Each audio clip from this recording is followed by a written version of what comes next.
Makna kalam Imam Al-Ghazali rahimahullah wa nafa'ana bi ulumihi. Oleh karena itu Rasulullah sallallahu alaihi wasallam bersabda, "Man qala la ilaha illallah mukhlisa dakhalal jannah." Artinya, barang siapa mengucapkan la ilaha illallah dengan ikhlas, niscaya ia masuk surga.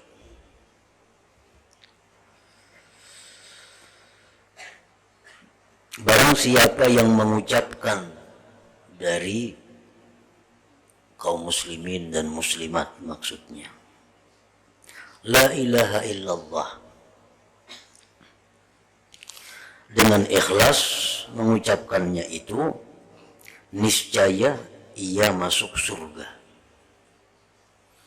Di dalam hadis ini tidak dijelaskan berapa kali kita mengucap la ilaha illallah.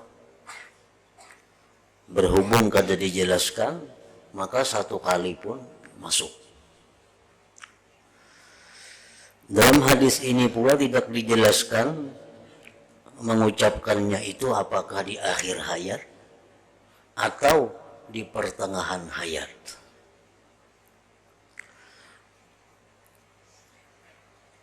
Nah, kalau di akhir hayat itu sudah pasti, man kana akhiru kalamihi la ilaha illallah dakhalal jannah.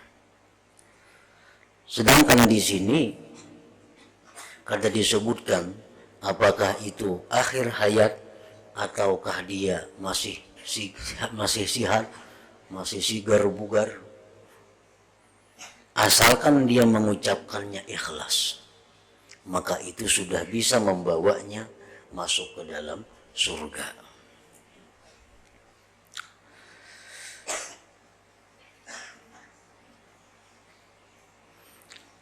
Dari dua hadis itu, hadis ini menekankan ikhlas dalam pengucapan la ilaha illallah.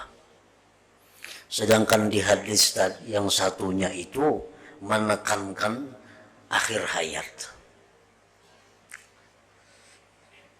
Jadi kalau orang itu akhir hayatnya mengucap la ilaha illallah dalam keadaan ikhlas, maka itu sudah pasti, sangat pasti bahwa dia masuk surga.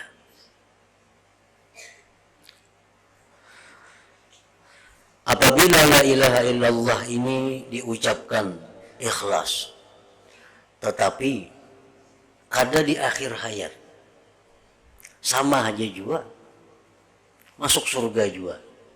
Asalkan la ilaha illallah yang kita ucapkan ini tersimpan dengan baik. Artinya kada terhapus sepanjang umur kita, sepanjang sisa umur kita. Nah, jadi bedanya kalau orang akhir hayat itu la ilaha illallah mati, nah, itu sudah nyata tak bawa mati la ilaha illallahnya. Nah, kalau kita di pertengahan hidup ini mengucap la ilaha illallah ikhlas, sama aja sebenarnya masuk surga juga, asalkan kita bisa memeliharanya ini sampai kepada akhir hayat kita. Sebab sebagaimana yang sudah kita diberikan penjelasan oleh para ulama, bahwa amal yang sudah kita laksanakan ini kadang-kadang bisa gugur di tengah jalan, bisa hilang. Oleh karena itu, bila mana amal tadi kita bisa melestarikannya, bisa menjaganya sampai kita mati, maka sekali ucapan la ilaha illallah itu sudah bisa membawa masuk ke dalam surga. Cuma syaratnya, ujar Nabi, mukhlisa. Arti ikhlas adalah bahwa ia mengikhlaskan hatinya untuk Allah, memurnikan. Ikhlas itu murni, memurnikan hatinya untuk Allah. maka tiada tertinggal dalam hatinya syirik, sekutu bagi selain Allah. Di dalam hatinya kada ada lagi sekutu selain Allah. Maka Allah lah yang dicintai dalam hatinya, yang disembah dalam hatinya, dan yang dimaksud oleh hatinya.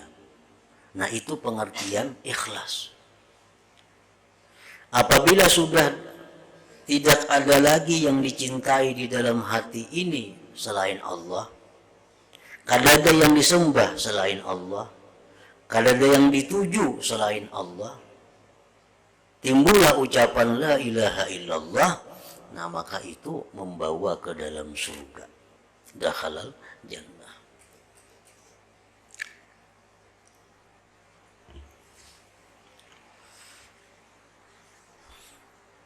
Orang-orang yang mencintai selain Allah, apakah orang ini salah? Apakah orang ini berdosa?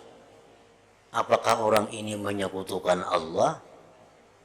Kita mencintai pasangan, laki mencintai bini, bini mencintai laki, orang tua mencintai anak, anak mencintai orang tua. Kita mencintai ada harta-harta benda. Nah, apakah itu syirik? Bisa dikatakan syirik, bisa dikatakan kada syirik. Karena mencintai selain Allah itu ada yang termasuk dosa. Mencintai selain Allah itu ada yang termasuk dosa. Bagaimana contohnya mencintai selain Allah itu termasuk dosa?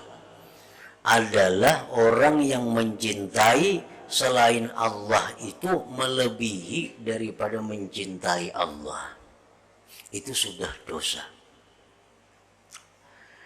Bila kita mencintai selain Allah melebihi dari cinta kita kepada Allah, itu adalah termasuk dosa.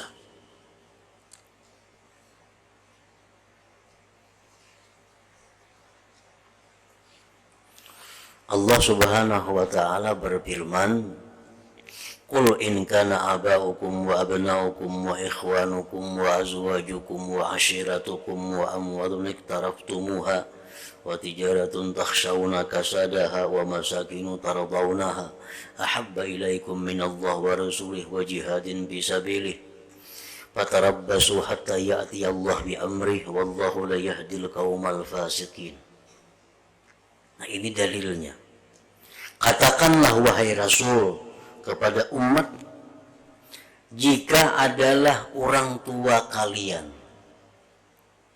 anak-anak kalian, saudara-saudara kalian, pasangan-pasangan kalian, keluarga kalian, harta benda kalian, perdagangan kalian, tempat tinggal kalian lebih dicintai daripada Allah dan Rasul dan jihad di jalannya, maka tunggulah sehingga Allah mendatangkan dengan azabnya. Nah, ini. Kalau kita mencintai selain Allah melebihi daripada mencintai Allah, ujar Allah, tunggu karena ada azabku. Karena ada azabku.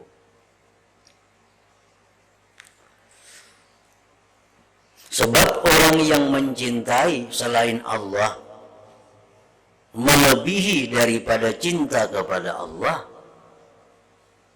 itu mau berbuat macam-macam demi yang dicintainya, walaupun itu kada disenangi Allah.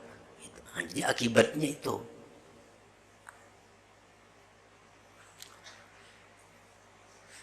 Nah, jadi mencintai selain Allah itu bisa dimasukkan golongan dosa kalau kita mencintai Allah melebihi daripada cinta kita kepada Allah.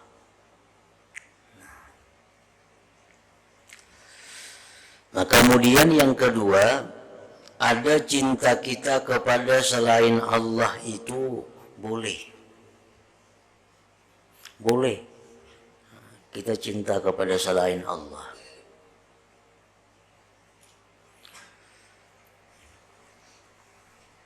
Allah berfirman dalam Al-Quran, ya ayyuhalladzina amanu la tulhikum amwalukum wala auladukum an dzikrillah.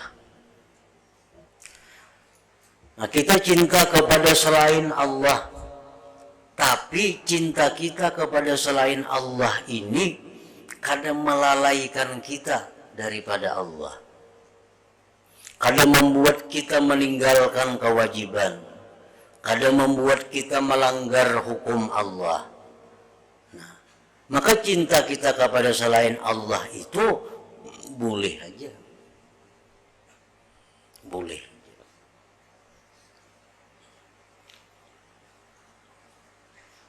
Kita mencintai anak, keluarga, harta, benda, cintai kawan, mencintai siapa. Tapi kita kada pernah melanggar hukum Allah gara-gara mencintai itu. Kita kada pernah meninggalkan kewajiban gara-gara mencintai itu. Nah, ini boleh aja. Boleh. Kita mencintai harta, tapi kita kada pernah juga gara-gara cinta harta ini sawat kada tersembahyang, sampai melanggar hukum Allah. Ada orang kesayangan di duit. Nah, kesayangan di duit, takutan berpisah lawan duit nih. Makanya musim perampok, makanya musim maling. Lalu diandaknya duitnya di tempat yang dilarang Allah. Nah, ini ngarannya apa? Mencintai duit lebih daripada mencintai Allah. Mencintai duit berani melanggar hukum Allah. Nah, ini jadi dosa ini. Kita mencintai duit, kesayangan lawan duit nih, kalau pina hilang, dirampok orang, dicuntan orang, diandak duit nih di tempat nang dilarang oleh Allah, di tempat nang dimurkai Allah. Karena di situ dianggap aman. Nah, dianggap aman, kada bakal dirampok orang, kada bakal dicuri orang. Nah, ini orang ngarannya apa? Menyayangi duit biar bertentangan lawan Tuhan. Nah, ini salah itu. Salah. Tuhan tuh menyuruh aja sayang lawan duit, tapi jangan sampai gara-gara duit nih itu sampai melanggar hukum Allah. Jangan sampai gara-gara duit itu kada melaksanakan perintah Allah. Dan itu kada boleh.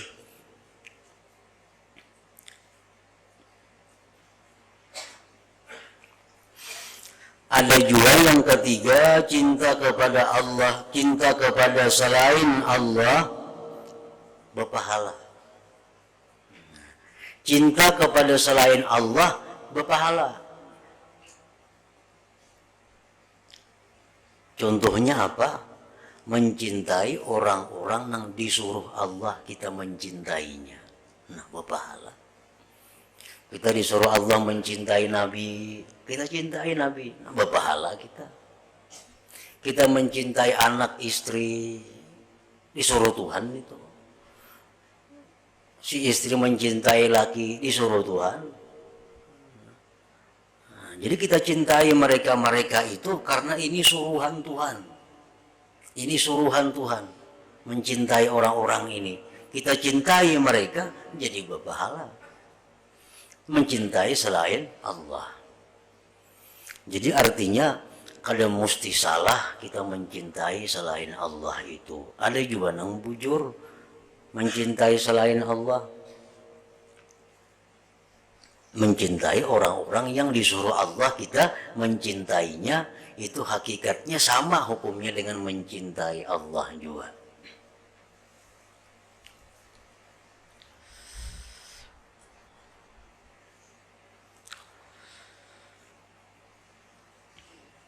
Nah, jadi pengertian orang yang ikhlas mengucapkan la ilaha illallah,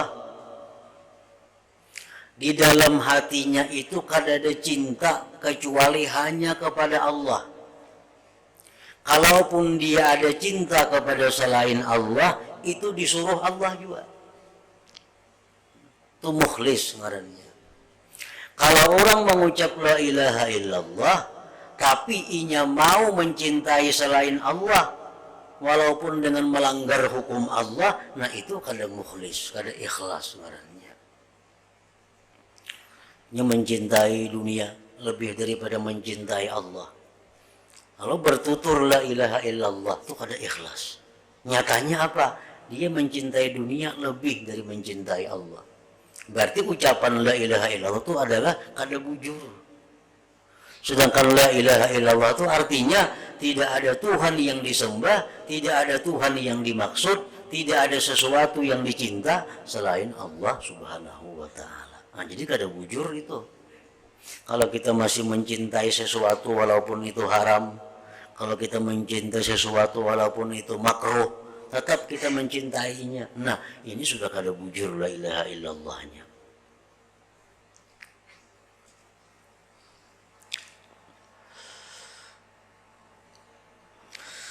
Arti ikhlas adalah bahwa ia mengikhlaskan hatinya untuk Allah, maka tiada tertinggal dalam hatinya syirik sekutu bagi selain Allah.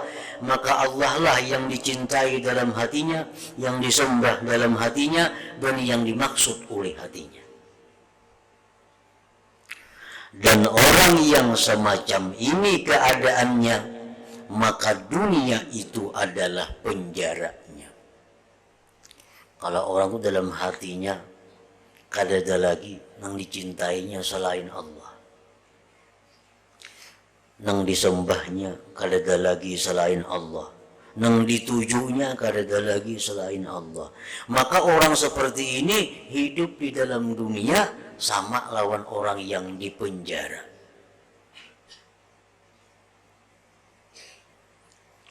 Di mana samanya?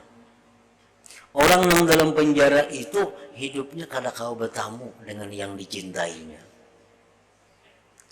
Orang yang dalam penjara hidupnya kada kau berkumpul lawan orang yang dicintainya. Terpisah anak, terpisah bini, terpisah kawan, terpisah harta benda.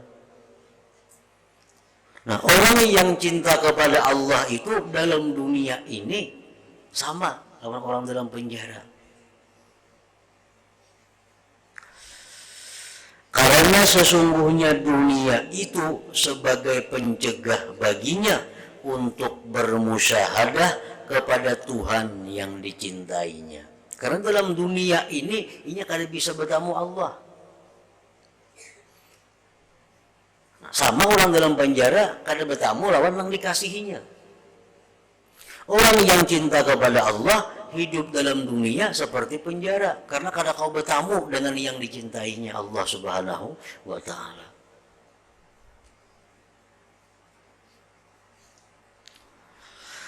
Dan matinya adalah terbebasnya dari penjara, dan matinya orang itu adalah terbebasnya dari penjara. Nah, orang yang cinta Allah ini kalau dia mati sama dengan orang yang keluar penjara. Dan kedatangannya kepada Tuhan yang dicintai. Maka bagaimanakah keadaan orang yang tidak ada yang dicintai kecuali satu yang dicintai, dan telah lama rasa rindunya kepadanya, dan telah lama ia ditahan darinya, lalu ia dilepaskan dari penjara dan dipersilahkan bertemu dengan yang dicintai dan diberi kesenangan dengan aman sepanjang abad. Itu kita kalau membandingkan orang yang dalam penjara tuh dihukum 20 tahun, kada boleh bertemu anak bininya, kuitannya kada boleh. Begitu sampai 20 tahun keluar pada penjara, bertemuan lawan kuitan, bini, anak semua. Nah, kayak apa kita bayangkan kegembiraannya orang itu. Nah, demikian halnya orang yang cinta kepada Allah itu. Sekian tahun hidup dalam dunia, ini kada kau memandang langsung kepada Allah. Padahal hatinya sudah rindu, sudah cinta kepada Allah. Begitu dia mati, nah bisa bertemu Allah.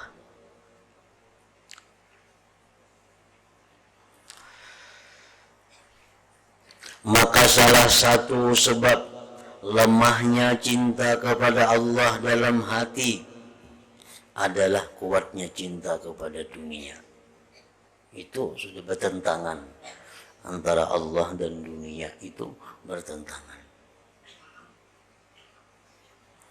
Maka salah satu sebab lemahnya cinta kepada Allah dalam hati adalah kuatnya cinta kepada dunia.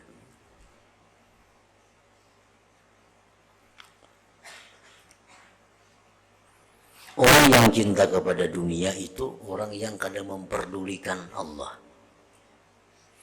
Orang tuh kalau sudah mencintai sesuatu, dia kadang memperdulikan kiri kanan lagi, karena itu yang ditujunya.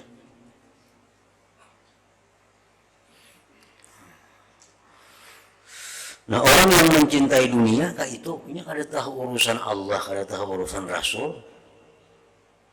Ujar Tuhan ini kada boleh, jangan digawi, walaupun itu untung kada baik, tetap ini digawinya. Kenapa? Karena ini sudah mencintai dunia itu.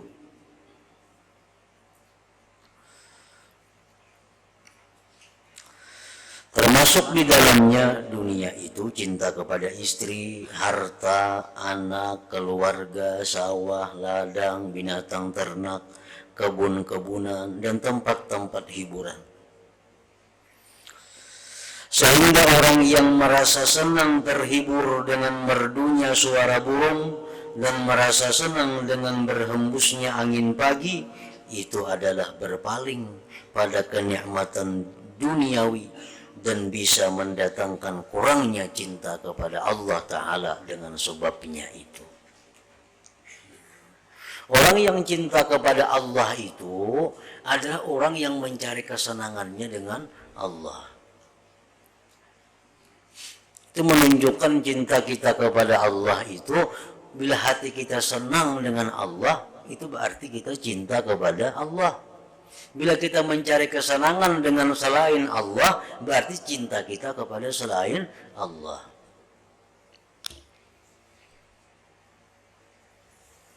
Ada orang yang nyaman bila mana berzikir kepada Allah. Nah, ini contoh orang-orang yang cinta kepada Allah. Orang yang begitu berzikir kepada Allah, hatinya nyaman. Begitu mendengar hadis-hadis Nabi, mendengar petunjuk-petunjuk Tuhan, hatinya tenang. Ini tanda orang yang cinta kepada Allah. Ada orang yang ketujuh mendengar suara burung, bila hatinya pindah kacau, bersuara burung tiong, senang hatinya. Ini orang cinta kepada burung tiong. Adakah itu kalau ambil duduk mengitik mengarahkan burung tiong, nyaman hati, burung perkutut. Ada yang ketujuh lawan lagu, lawan gambus, bila hatinya pindah kacau, hatinya pindah kada karuan, buka gambus, duduk mengitik mengarahkan gambus. Ini hatinya cinta kepada gambus. Jadi selama bahwa Allah Ta'ala itu bukan penghibur kita, maka berarti cinta kita kepada Allah itu masih kurang. Masih kurang.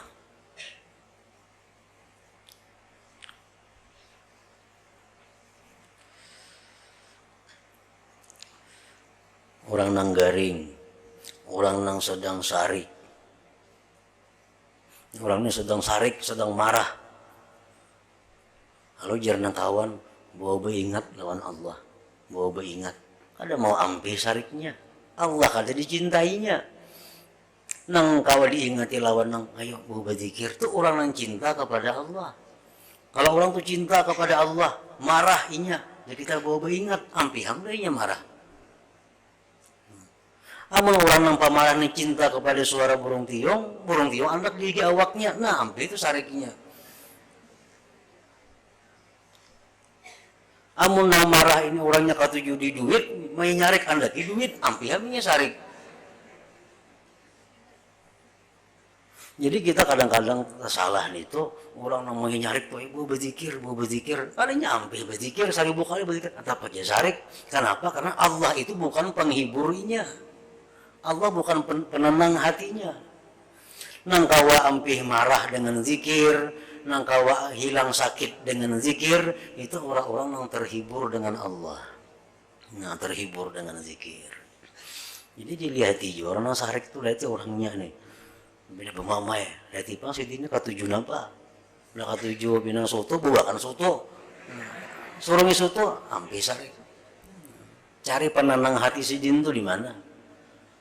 Bila orang ini orang ahli ibadah, orang ahli takwa, rahatan sidin marah, rahatan gelisah, itu kawali boy berzikir, kita berzikir. Nah tenang hati.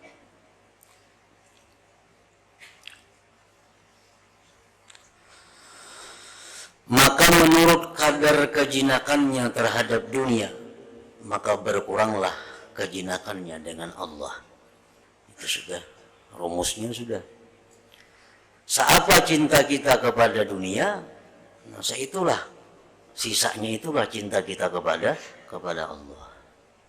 Bila cinta kita kepada dunia ini 70%, berarti cinta kita kepada Allah 30%. Kalau dilihat dari mana? Dilihat dari kesibukannya. Manusia itu sibuk melayani yang dicintainya, itu pasti. Manusia itu sibuk melayani orang yang dicintainya. Itu diterima akal. Kalau orang berakal menerima itu. Manusia pasti sibuk melayani orang yang dicintainya. Nah, kalau ingin cinta kepada dunia, sebagian besar waktunya melayani dunia. Ibarat siang itu 24 jam, lebih separuh ini urusan dunia aja, kesibukannya. Siangnya, malamnya, urusan dunia. Kada di pasar, di rumah menghitungi duit, mencatati hutang piutang segala macam. Karena apa? Karena inya cinta kepada itu. Kalau itu yang dilayaninya.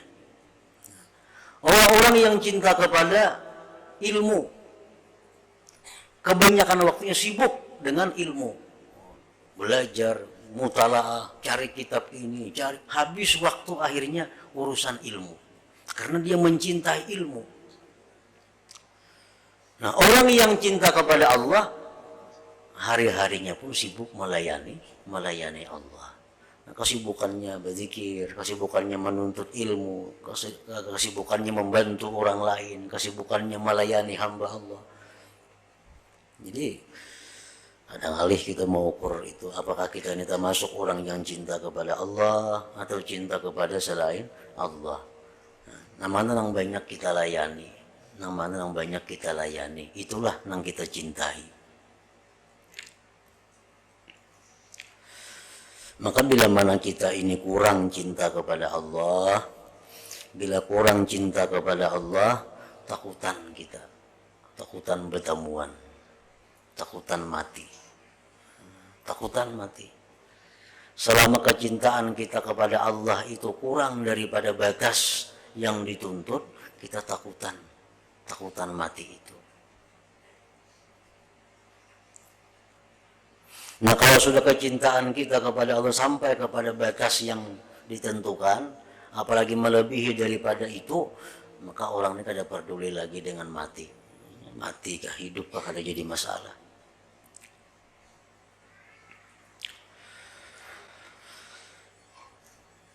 Tiada diberikan sesuatu di dunia kepada seseorang melainkan akan berkurang dengan sebab pemberian itu menurut kadar berkurangnya di akhirat dengan sendirinya. Nah, kadar kelezatan kita bertemu Allah tergantung kadar kecintaan, kerinduan kita kepada Allah. Kita lawan kawan nang kada tapi ketujuh, lawan kawan nang kada tapi senang.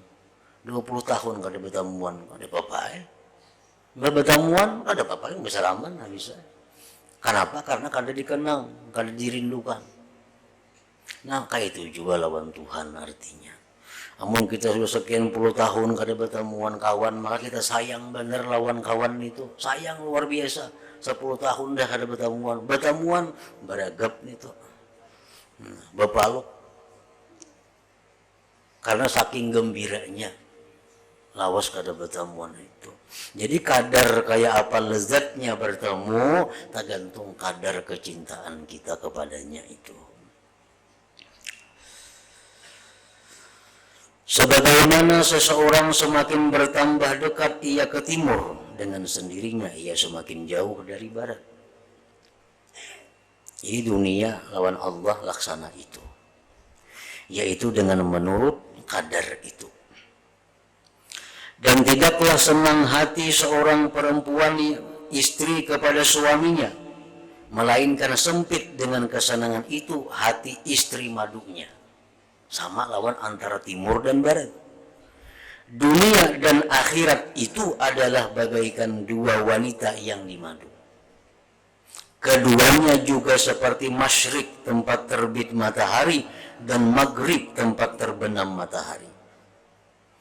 Maka telah terbuka hal yang demikian bagi orang-orang yang mempunyai hati, dengan terbuka yang lebih jelas dari penglihatan dengan mata. Dan cara mencabut cinta dunia dari hati, sudah tahu tadi bahwa cinta dunia inilah yang mendinding daripada cinta kepada Allah.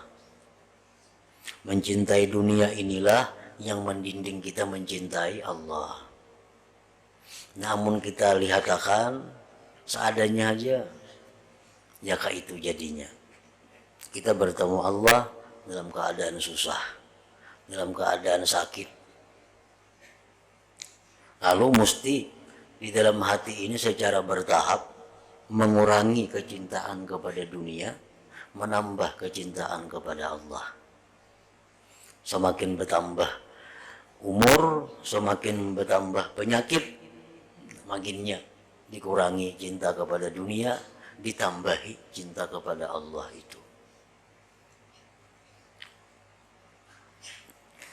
Dan cara mencabut cinta dunia dari hati adalah dengan menempuh jalan zuhud. Jalan zuhud. Artinya apa? Kita buangi, kita tinggalkan dunia kita yang paling banyak mengganggu pikiran kita. Buangi itu. Secara langsung kada kawa sekaligus. Kada kawa. Kecuali orang-orang istimewa yang diberi hidayah oleh Allah. Kalau jalan tarbiyah, jalan suluk, nah, kita banyak mempunyai kegiatan-kegiatan dunia. Umpamanya kita berdagang seminggu 7 hari. Seminggu 7 hari. Nah itu dikurangi. Umpamanya sehari dikurangi. Nah, yang dikurangi sehari itu jangan digunakan untuk dunia juga. Yang dikurangi sehari itu diisi dengan zikir, dengan menuntut ilmu, dengan apa dengan kebaikan-kebaikan yang membawa kepada cinta kepada Allah. Kita 7 hari berusaha, 7 hari ini berusaha. Kalau orang hendak membaiki diri nih, aku 7 hari ini berusaha, seminggu 7 hari, yang paling mengganggu aku berusaha nih umpamanya hari Jumat. Karena hari Jumat ini banyak macam-macamnya, mengganggu pikiranku, mengganggu ini segala macam. Nah, kalau kita hendak jadi orang yang baik tadi, dibuangin hari Jumat ini. Ditutup hari Jumat nih, gak ada usah lagi kesibukan dunia. Karena sudah nyata ini mengganggu. Umpamanya orang ada berisi usaha 3 macam. Pertama, dagang hintalo. Yang kedua, usahanya ada misalnya bertukar gata. Yang ketiga, ada usahanya ini, berdagang ini. Banyak berisi usaha. Nah, yang 3 usaha mana yang paling banyak menyita pikiran. Itu yang diampihi dulu. Itu yang diampihi. Karena bila pikiran ini banyak, otomatis yang lain jadi kurang dipikirkan, kurang diingat. Oh, yang dagang hintalo yang paling banyak masalah, mahya akan pacah, mahya akan tambuk, mahya akan buruk segala macam. Nah, ampihi dagang hintalo ini cukup dengan 2 usaha yang lain. Amun kita berpikir hendak menambahi usaha itu jauh benar lagi kedudukan kita ini. Kita ini makan cukup diberi Tuhan lah, pakaian cukup, kendaraan ada, rumah ada, usaha ada. Sudah haji, sudah apa sudah. Cukup sudah ngarannya berpikir pulang menambahi usaha nang ada supaya dikembangkan. Ini makin jauh benar orang ini. Nang ada lagi sudah labihan inya berpikir pulang menambahi usaha. Orang mengurangi. Ini urusan mengurangi, ini kada menambahi. Umpat pulang berusaha di situ. Orang pinarami di situ, umpat juga berusaha di situ. Orang rami bersarang burung, umpat juga membangun sarang burung. Orang berusaha ini, umpat juga ini. Nang ada lagi sudah kada tapi kau beramal lagi. Nang ada lagi sembahyang sudah kada husu. Ditambahi pulang semacam ini loh. Kada kawa jadi orang nang kayak kitab nang kita baca ini kada kawa.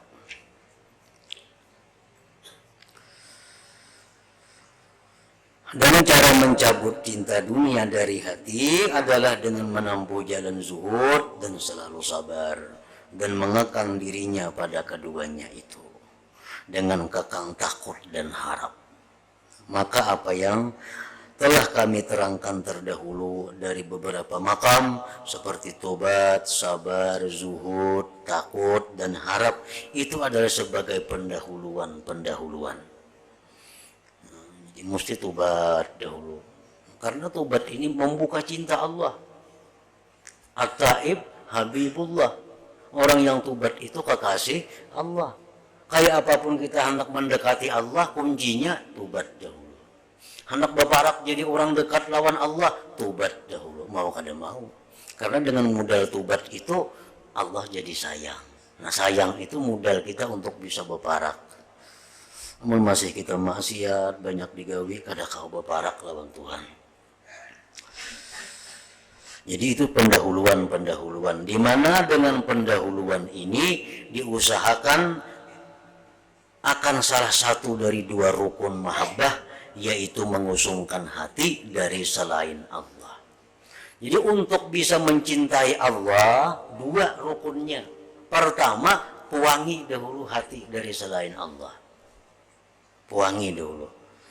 Nah, kayaknya hanyar nang kedua. Permulaannya adalah iman kepada Allah, hari akhirat, surga dan neraka. Kemudian bercabang daripadanya takut dan harap. Dan bercabang dari takut dan harap oleh tobat dan sabar atas keduanya. Kemudian yang demikian itu bisa menghantarkan kepada zuhud pada dunia. Zuhud kepada harta, pangkat, dan setiap bagian-bagian duniawi. Sehingga hasil dari semuanya itu kesucian hati dari selain Allah saja. Sehingga meluas sesudah itu bagi tempat ma'rifat kepada Allah dan cinta kepadanya. Maka kesemuanya itu adalah pendahuluan untuk mensucikan hati. Dan itulah salah satu dari dua rukun mahabbah. Untuk yang demikian telah diisyaratkan oleh sabda Nabi Sallallahu Alaihi Wasallam, at-tuhur satrul iman. Artinya bersih suci itu adalah sebagian dari iman. Bersih itu dulu. Sebagaimana yang telah kami terangkan terdahulu pada permulaan kitab Tahara. Nah, jadi pertama kalau kita hendak mencintai Allah, nah kita kosongkan dahulu hati dari selain Allah. Nah, nyarkina nang kedua, rukun nang kedua. Sebab yang kedua agar kuatnya mahabbah, kuatnya ma'rifah kepada Allah Ta'ala, luasnya dan menguasainya atas hati.